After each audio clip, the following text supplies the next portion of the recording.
எனக்கு குடும்பம் இல்லை, நான் ஒண்டி இருக்கிறது.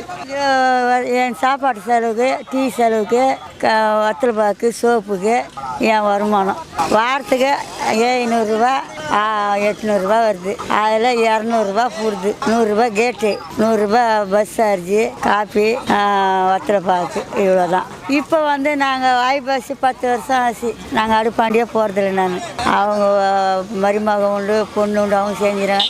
ஏதோ போன நேரத்துக்கு அவ்வளோ சாப்பாடு போட்டு சாப்பிட்டு படுத்துக்க வேண்டியது தான். பச்சை மிளகா கட்டின்னு பழைய கஞ்சி சாப்பிட்றது, களி கரைச்சிக்கின்னு வெங்காயம் கட்டின்னு சாப்பிடுவோம். இப்போ அதெல்லாம் கிடையாது.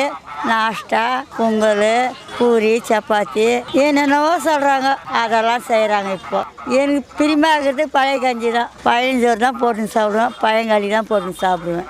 அது நன்மை இருக்குதுனாக்கா அது வந்து பள்ளி ஆயிடுது. காலையில் சாப்பிட்டா சூடாக சாப்பிட முடியறதில்ல.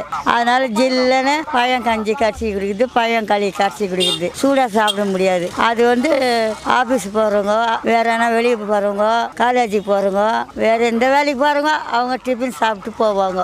தொட்டுக்கிறதுக்கு வெங்காயம் வைக்கலாம், வெங்காயம் பச்சடி வைக்கலாம், பச்சை மிளகாய் வச்சு சாப்பிடலாம், மாங்காய் ஊறுகாய் வச்சு சாப்பிடலாம். சூப்பராக இருக்கும். சூடாக இருந்தால் கூட நான் இந்த டிஃபின் எல்லாம் நான் சாப்பிட மாட்டேன். பொங்கல், பிரிட்ஜு, என்னென்னவோ சொல்கிறாங்க. அது என் பேர் வரல சாப்பாடுங்க. அதெல்லாம் செய்வாங்க, நான் அதெல்லாம் தொட மாட்டேன். எனக்கு பழஞ்சோறு, பழைய சோறு இருக்குதா, அதை போட்டு தண்ணி ஊற்றி பழிஞ்சு போட்டுக்குவேன். இல்லைன்னா குழம்பு நல்லா இருந்தால், பழம் குழம்பு இருந்தால் தான் சாப்பிடுவேன். சூட குழம்பு ஊற்றி சாப்பிடுவேன். சுடுசோறு, சூட குழம்பெல்லாம் சாப்பிட மாட்டேன். பழம் குழம்பு, பழைய சோறு இருந்தால் போட்டு கரைச்சி சாப்பிடுவேன். குழம்பு இல்லைன்னா வெங்காயமோ மிளகாயோ ஊறுகாயோ இதை வச்சு சாப்பிட்ருவேன். ஒரு மாதத்துக்குன்னா 4 பேராகிறவங்களுக்கு 2 செப்ப அரிசி ஆகுது. 50 கிலோ வருது. எவ்வளோ ஒரு மூட்டை? 1200ரூபா, 1250 ரூபா கூட இருக்குது, 1400 கூட இருக்குது. புல்லோட்டோ அது என்னென்னவோ சொல்கிறாங்க. எவ்வளோ இருக்கப்பட்டவங்க 1500 கூட சாப்பிட்றாங்க. இது இல்லாதவங்க 1100, 900 கொஞ்சம் மாட்டமாக இருக்கிறத எடுத்து சாப்பிட்றாங்க. அதுவும் எடுத்து முடிய சாப்பிடாதவங்க ரேஷன் அரிசி சாப்பிட்றாங்க. சரி பாட்டி, இப்போ உங்களுக்கு மாத வருமானம் எவ்வளோ வருது? எனக்கா அம்மானாக்கா